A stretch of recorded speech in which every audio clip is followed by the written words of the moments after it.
todos os irmãos, sejam todos bem-vindos ao nosso canal da Escola Dominical da Assembleia de Deus, Jardim Califórnia. É com muita alegria que estou aqui com os irmãos hoje para a gente aprender mais da palavra do Senhor. Estamos separados, fisicamente, mas unidos em amor para aprender mais da palavra do Senhor, para fazer mais a sua vontade. E nada vai nos parar. A escola dominical continua, o nosso amor pela palavra continua e que o Senhor venha nos abençoar nessa lição. A lição que a gente vai estudar hoje traz por título A Eleição e a Predestinação. É a terceira lição do segundo trimestre. E a gente vai aprender o que significa essas duas palavras no plano da salvação, E o nosso textual, irmãos, se encontra em Efésios, capítulo 1, versículo 4 e 5. Eu vou ler para os irmãos. Como também nos elegeu nele antes da fundação do mundo, para que fôssemos santos e irrepreensíveis diante dele em amor, que nos predestinou para filhos de adoção por Jesus Cristo, para si mesmo, segundo o beneplácito de sua vontade. A nossa verdade prática. Segundo a sua presciência, Deus elegeu e predestinou para a salvação os que creriam e perseverariam na fé em Cristo Jesus. Amém? A nossa leitura bíblica em classe se encontra em Efésios, capítulo 1, versículo 4 ao versículo 12. Introdução. A eleição e a predestinação são termos importantes na compreensão da doutrina da salvação. Esses vocábulos ligados entre si elucidam o plano divino de salvar os pecadores. Nessa lição abordaremos os conceitos bíblicos e a interpretação pentecostal referente à eleição e à predestinação. Então, irmãos, na lição passada a gente viu as bênçãos espirituais que o Senhor nos concede. E a eleição e a predestinação são as duas primeiras bênçãos, glória a Deus. E a gente vai entender o que essas palavras significam no plano da salvação, Por que o Senhor, ele decidiu salvar o homem antes da fundação do mundo? Porque o Senhor já sabia que o homem ia pecar, já sabia que o homem ia cair, que o homem ia perder a vida eterna. Então o Senhor já fez esse plano maravilhoso. Já elegeu e já predestinou. Quem? Um indivíduo? Dois indivíduos? Não. Toda a humanidade. O Senhor não brincou de bem me quer, mal me quer. Esse vai para o inferno, esse vai para o céu. Não, a salvação veio para todos, E por que todos os homens hoje não têm o Senhor? Porque homens não são robôs. Nós temos livre-arbítrio, O Senhor não obriga ninguém a adorar, não obriga ninguém a aceitar a salvação. Mas o plano está aí e cabe a nós decidir entre o bem e o mal. Então hoje a gente vai aprender o que significa isso, o que é ser eleito e o que é ser predestinado. Então que o Senhor nos ajude nessa lição e nos conceda uma aula abençoada. Amém? Tópico 1. Eleitos para uma vida santa e irrepreensível. A dádiva da eleição precede a nossa existência. Antes da fundação do mundo, Deus planejou salvar e capacitar para uma vida de santidade os que Ele elegeu de antemão. Irmãos, antes da gente entrar na lição, a gente tem que fazer também um seguinte exercício. A gente tem que tirar de toda a nossa mente todas as teorias que a gente já ouviu, porque existem muitas doutrinas no mundo, muitas teorias sobre esse tema, só que nós estamos aqui estudando a palavra do Senhor. Tudo que nós vamos ler e estudar aqui está baseado na palavra do Senhor. Amém? Vamos então entrar aqui ao nosso tópico. 1. A eleição divina. Eleição traz a ideia de escolha. Então a gente também vai ver aqui que a gente já sabe o que é eleição. O que é eleição? É ser escolhido, é ser separado. Então Deus nos elegeu, nos escolheu, nos separou. E agora aqui nesse tópico tem 3 questões que a gente vai analisar agora. A primeira questão: em quem fomos escolhidos? Nós fomos escolhidos na pessoa de Cristo, irmãos. Nós fomos escolhidos para Ele, por Ele e na pessoa de Jesus Cristo. A segunda questão: em que tempo se deu essa escolha? A escolha se deu antes da fundação do mundo. E quando que foi antes da fundação do mundo? Nós não sabemos, porque nós conhecemos a eternidade, mas só na teoria, como um conceito. Nós não vivemos a eternidade. Deus é o Pai da eternidade. Então, o tempo que Ele escolheu, nós não sabemos, mas sabemos que foi antes da fundação do mundo. Antes do Senhor criar os céus, a terra, o Senhor já tinha esse plano de salvação para nós. Terceira questão: e qual a finalidade? A finalidade é para que fôssemos santos e irrepreensíveis. Santos e irrepreensíveis para quem? Para quê? Mas aqui tem a resposta também, irmãos. Para Senhor Jesus Cristo. Nós fomos escolhidos por Ele.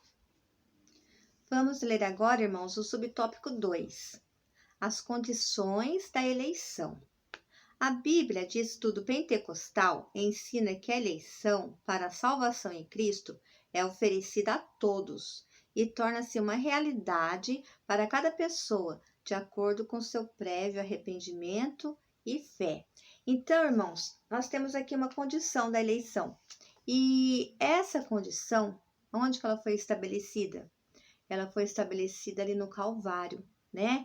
Lá no Calvário, o Senhor resgatou todos os homens, né? Ele tirou da mão de Satanás todos os homens, como está em João 3,16. Porque Deus amou o mundo de tal maneira que deu o seu Filho unigênito, para que todo aquele que nele crê não pereça, mas tenha vida eterna. Então aqui está falando que todo aquele que nele crê tem a vida eterna. Não vai ser só um irmão ou uma irmã, não. Todo aquele que nele crê. Então, essa foi a condição ali no Calvário. Só que para essa eleição se tornar realidade, aqui está assim, e torna-se uma realidade de acordo com o nosso arrependimento e fé, né? Essa condição só vai se tornar realidade quando nós confessamos que o Senhor Jesus é o nosso único Salvador, quando entregamos a nossa vida a Ele, quando confessamos os nossos pecados. Então, a partir daí, essa eleição se torna real para nós, né? A partir do momento em que entregamos, Ele estava ali disponível a todos, né? Ele estava ali para toda a humanidade, mas só vai se tornar real essa eleição para quem realmente renuncia a sua vida, entrega a sua vida a Ele, consagra a sua vida a Ele, né? Se arrepende dos seus pecados. Aí essa eleição, essa escolha que Deus faz, vai se tornar real na nossa vida. E o texto continua: entretanto, esse meio não é meritório e ninguém pode cumpri-lo sem a graça de Deus. Desse modo, fomos eleitos por iniciativa divina por causa da graciosa obra de Cristo e não pelas nossas obras. Hoje, o mundo tem muitas doutrinas, tem muitas religiões que ensinam que nós temos que ser bons, nós temos que fazer caridade, não é isso? Para nós evoluirmos, né? Para numa próxima vida a gente vir melhores seres humanos. Mas na nossa vida cristã nós sabemos, né, que quando aceitamos o Senhor Jesus não foi por causa das nossas obras, não foi por nosso merecimento, como está aqui vamos dar uma lida em Efésios, capítulo 2, versículo 8. Porque pela graça sois salvos, por meio da fé, e isso não vem de vós, é dom de Deus. Então, tudo que nós fazemos, irmãos, isso não é para nossa salvação. Se a gente faz uma boa obra hoje, se a gente faz caridade, se a gente tem obras de misericórdia, isso aí é uma consequência do fato da gente ter aceitado Cristo e não a gente fazer isso para ter salvação, porque nós não somos merecedores, né? Isso é dom de Deus, nós somos salvos pela graça, porque nós não temos qualidade, nós somos pecadores e só através de Cristo nós podemos ser salvos. Então, as nossas boas obras, né, vamos dizer assim, tudo que a gente faz de bom para o próximo, amar o próximo, isso é consequência da nossa vida com Cristo, tá bom? Então ele se entregou ali na cruz do Calvário, a partir daquele momento nós fomos eleitos. E a partir do momento que nós recebemos ele como nosso Salvador, a partir do momento que confessamos nossos pecados, essa eleição se torna realidade na nossa vida. E foi por meio da obra de Cristo e não por nosso merecimento. Aí Deus demonstrando mais uma vez o seu amor, que se for depender da gente, a gente não seria capaz de nada. Mas graças ao Senhor Jesus, que Ele morreu por nós e hoje nós somos merecedores dessa graça. Irmãos, vamos agora para o subtópico 3. Vida santa e irrepreensível.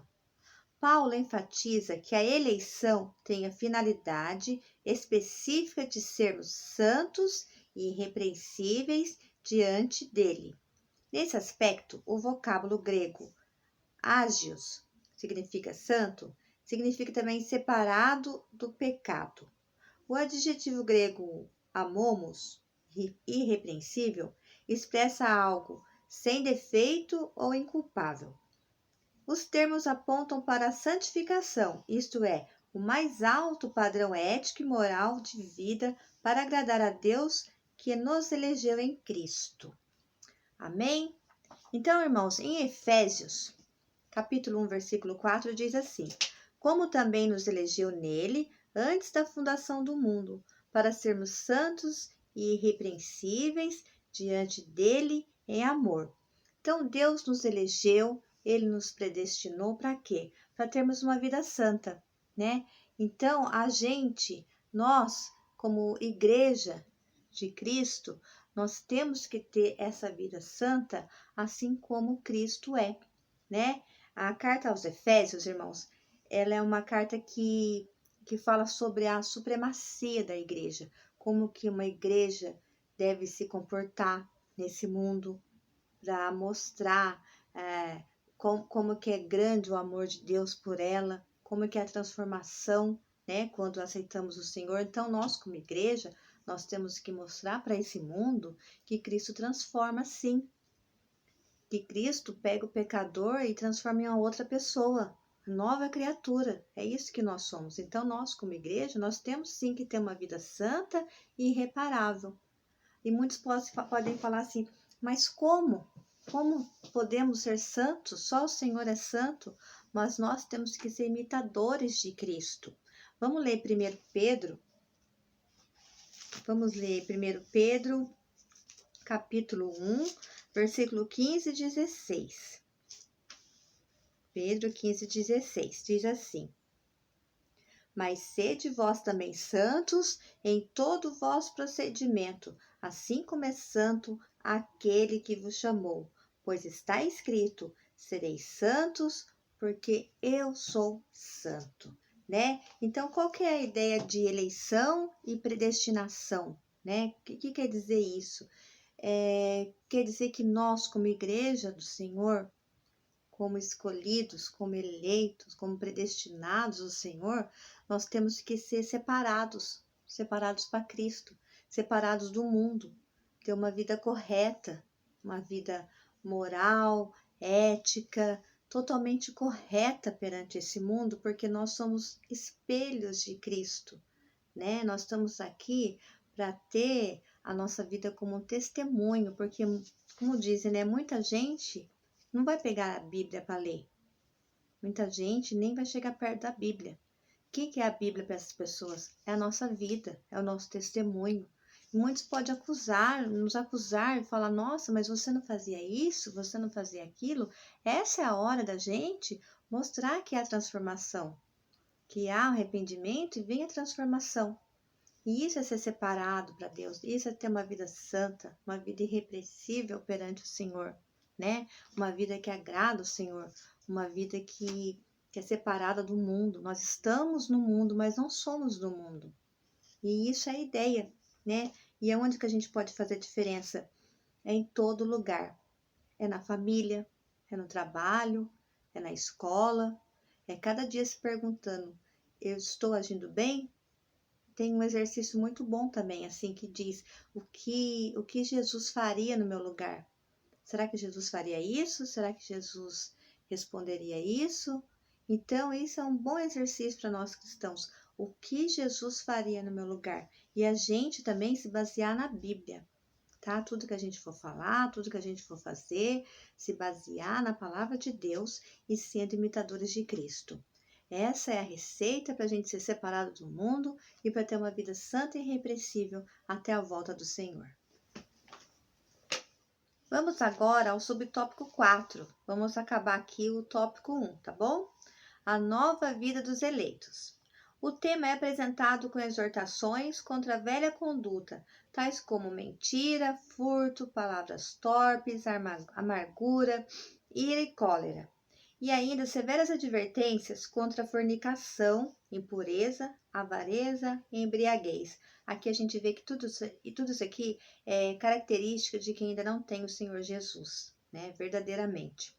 A finalidade é apresentar a Deus uma igreja gloriosa, sem mácula nem ruga, mas santa e irrepreensível.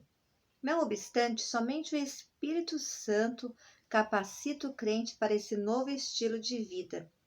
Trata-se, portanto, de um processo contínuo de santificação até a glorificação final no dia de Cristo. Então, aqui a gente vê também, irmãos, que a nova vida dos eleitos agora é uma vida diferente. Ela não é mais guiada pela raiva, pela amargura, pela tristeza, pela mágoa, por todas essas coisas ruins, né, que o mundo coloca na vida de quem não tem o Senhor Jesus. Né? Então, a nova vida do eleito, a nova vida da pessoa que entrega mesmo a sua vida ao Senhor Jesus, agora ela vai ser guiada pelo Espírito Santo, né? Em Gálatas 5:22 está aqui. Vamos dar uma lidinha?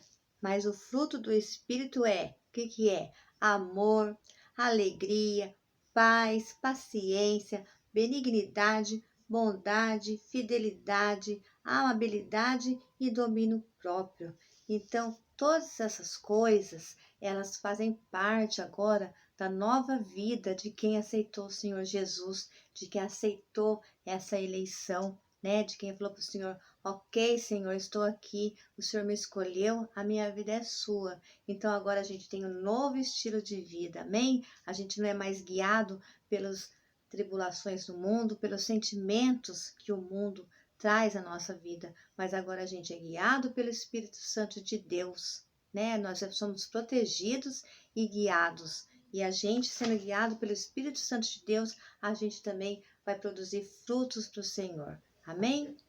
Tópico 2. A predestinação para filhos de adoção.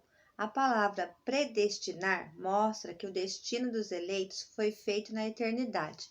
Então, irmãos, o que significa predestinar? Significa determinar antes.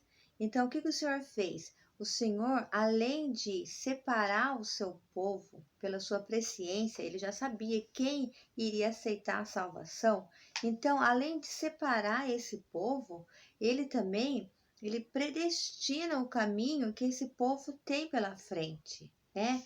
Aqui na revista, no tópico 2, os irmãos podem seguir aí, subtópico 1, vai falar aqui que a eleição é a escolha feita por Deus em Cristo de um povo para si mesmo. Então, Deus já sabia quem era esse povo que iria aceitar o seu plano de salvação. E o que ele faz? Ele cria a predestinação, né, que vai abranger o povo, que vai determinar o que esse povo irá fazer aqui na terra, qual o propósito que ele terá aqui na terra. No final, também vai falar assim: logo foi vontade de Deus reconciliar os pecadores e torná-los seus filhos.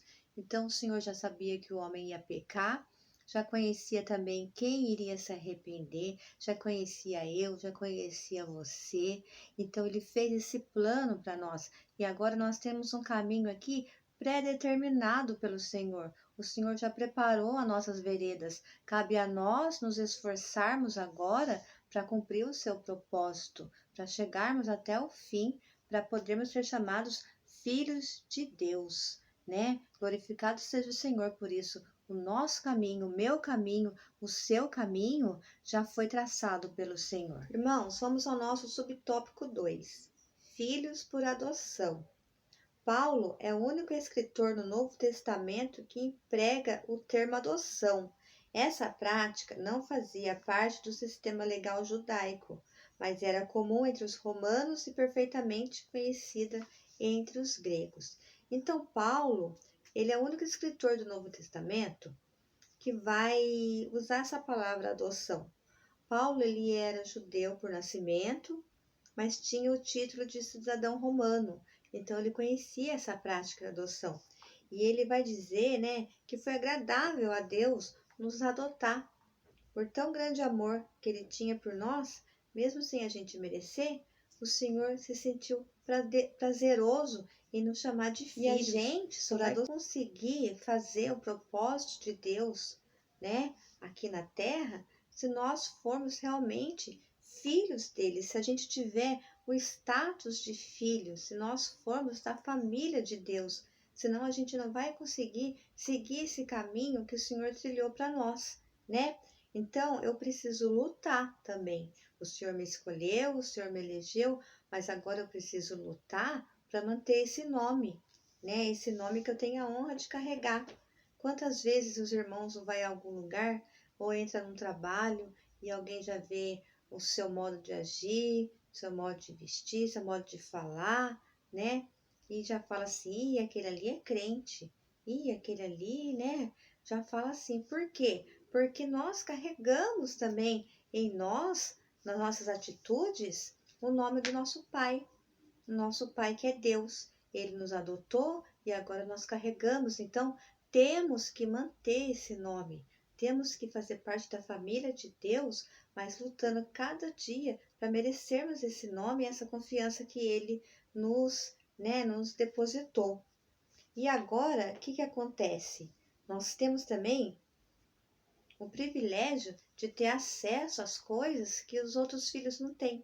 Outros filhos não, né? Outras criaturas, né? Porque a gente passa a ser filho de Deus quando nós aceitamos o Senhor Jesus. Então, como filhos dele, nós temos acesso também, né? Nós somos da família, nós somos íntimos dele, né? Então, quando nós somos íntimos do Senhor como filhos, gerados pelo seu amor, quando ele nos adotou, agora nós também temos acesso às bênçãos, né? Aos cuidados que só ele pode nos oferecer.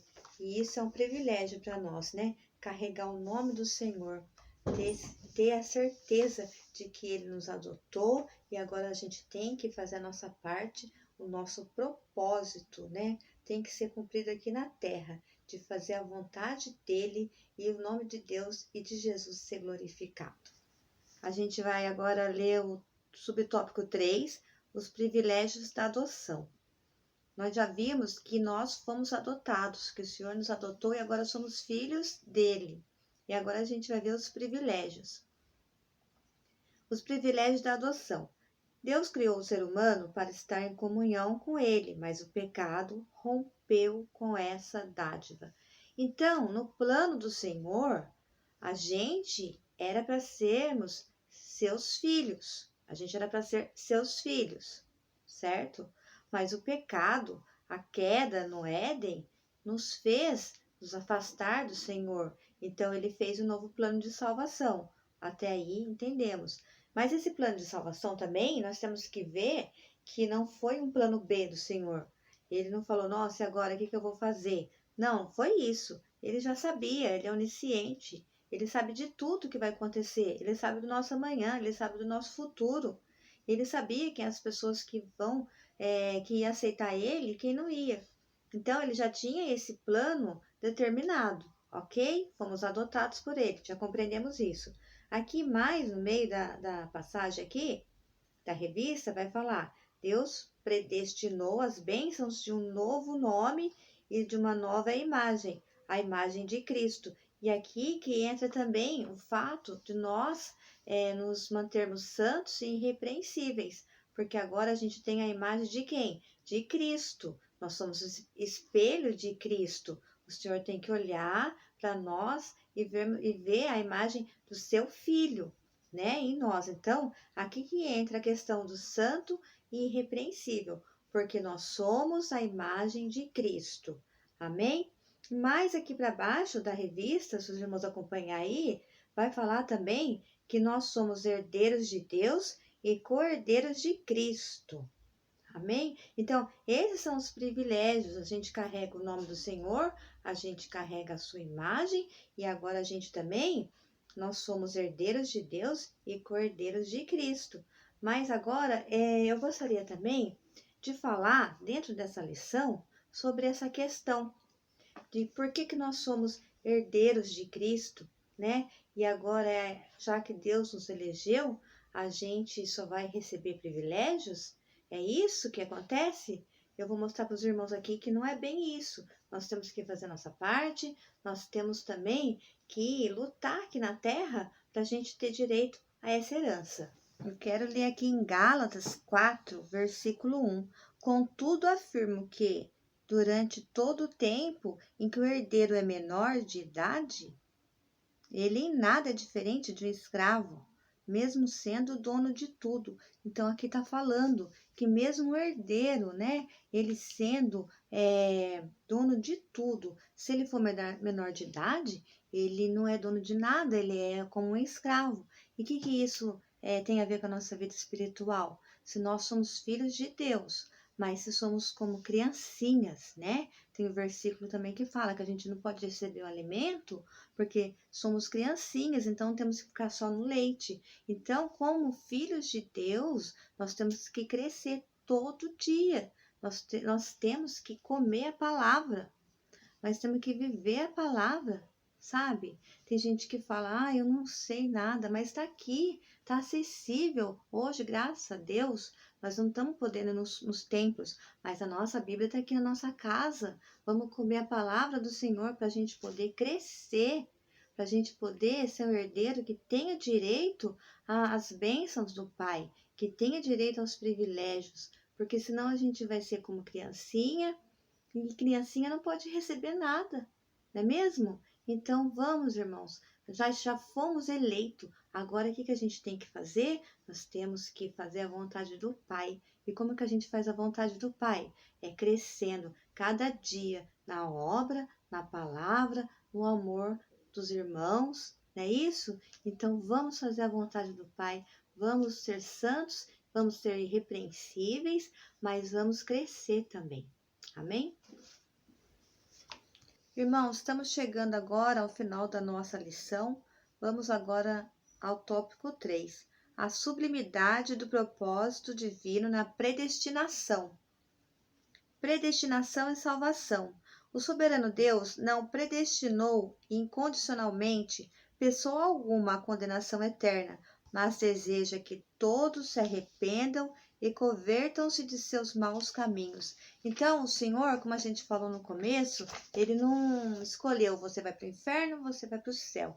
Você vai para o inferno? Não, ele não fez joguinho de mal me quer, não. Ele quer que todos os homens se salvem. O Senhor não tem prazer na morte do ímpio, né?